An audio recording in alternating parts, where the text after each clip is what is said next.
I remember that when Lillian did accept Jesus Christ as her Savior, Lord and Savior, it was only 6 months from the time I had accepted Him.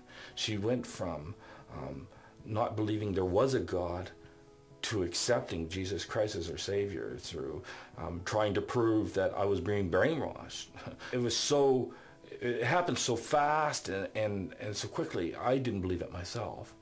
It wasn't long before I knew absolutely that it was real in her life as it was in mine. She just wasn't as loud and aggressive about it, but Jesus Christ had come into her life and changed it. When I was younger, up until the time I left home when I was 15, I'd had a lot of another person controlling me in my life to the detriment of me, and a lot of negative control. And so I always very tightly held to control, and I still do in some ways to this day. Having a relationship with Christ has enabled me to, for the most part, not always, give up that control. And having somebody else love you like that and have your back like that is very peaceful, and it can very comforting because there's nobody else in my life that I would allow to have that control, even my husband.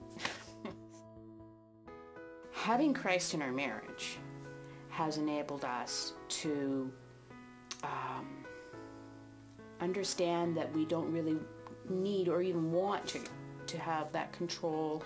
It has enabled us to turn to God together and to really look at His words. All of a sudden, she wasn't depressed so much. She suffered heavily from depression the whole time I knew her. It was like she had taken a pill and made everything all right, and that depression wasn't there nearly as bad. I mean, there's still the odd thing, but nothing like it was before. So that was the hugest thing I think I've seen in Lillian today, still do. I think the greatest thing I've learned about sharing my faith with people since I've become a Christian is I don't have to push it down people's throats, and I also don't have to worry so much about what I'm going to say, because I know what Jesus Christ has done in my life, how He's changed my life, and I know that is real, and he's so real in my life. All I got to do is share that. I often shudder to think of what would happen to our girls if we hadn't been saved.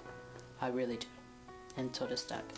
That's a fright we don't have to live with, which is wonderful.